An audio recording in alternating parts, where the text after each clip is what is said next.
الحمد لله وكفى وصلاة وسلاما على عباده الذين اصطفى. Chers frères et sœurs, la troisième partie, les conditions du jeûne. Min shurut as-siyam al-aql, la raison, la pleine conscience. L'encyclopédie de la jurisprudence islamique stipule que la raison représente l'état psychique du fidèle responsable de ses actes, c'est-à-dire son état mental s'il est apte psychiquement à jeûner. Al-Imam Ali radiyallahu anhu disait que le prophète sallallahu alayhi wa sallam a dit: trois catégories de personnes ne sont pas responsables de leurs actes. Parmi elles, celui qui a perdu sa raison, sa mémoire, jusqu'au moment où il redevient conscient, rapporté par l'imam Ahmed. Donc, la raison, c'est de pouvoir discerner et de comprendre ce qui se passe. La folie, al-junoun. Premier cas, le fou ne jeûne pas. Il y a un consensus sur la question, comme disait l'imam al-Nawawi rahimahullah, même s'il reprend conscience, il ne récupère pas la journée. C'est l'avis des Malikites, des Shafi'ites et de l'imam Ibn Hazm. Deuxième cas, celui qui a formulé l'intention de jeûner la veille, mais il a perdu ses facultés mentales en journée. Il ne jeûne pas, ne récupère pas et ne donne pas de compensation matérielle. C'est d'ailleurs l'avis des savants hanafites et hanbalites.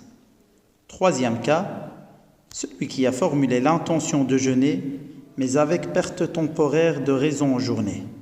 Les Malikites et les Shafi'ites disent que son jeûne est rompu et ne compte pas, et il ne doit pas récupérer ce jour de jeûne.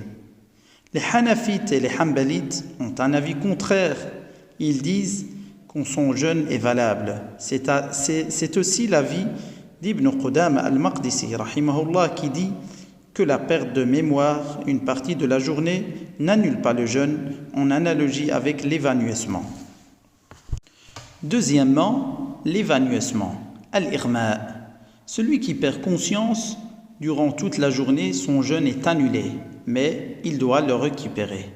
Et c'est l'avis du consensus des Malikites, des Shafi'ites et des Hanbalites, suivant le verset coranique qui dit « Il devra jeûner d'autres jours. »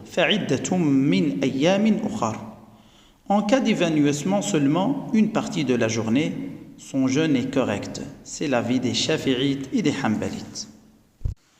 Le déficit mental, trouble psychique, al-atah, c'est-à-dire une personne perturbée mentalement. Son statut juridique, il ne jeûne pas, il ne récupère pas.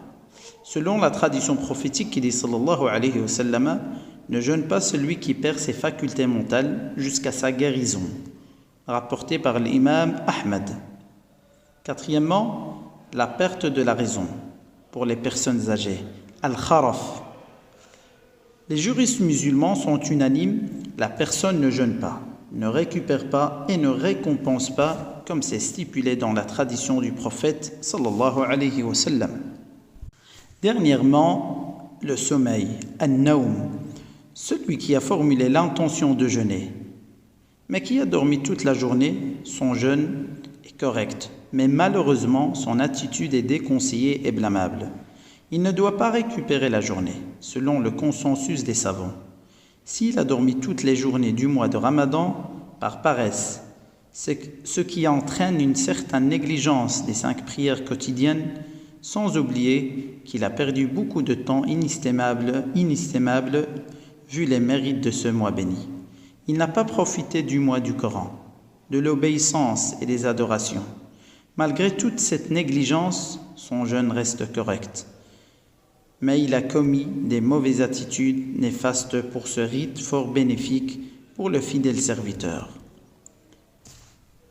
Allahumma arzuqna ilman nafi'an wa rizqan tayyiban wa amalan mutaqabbala.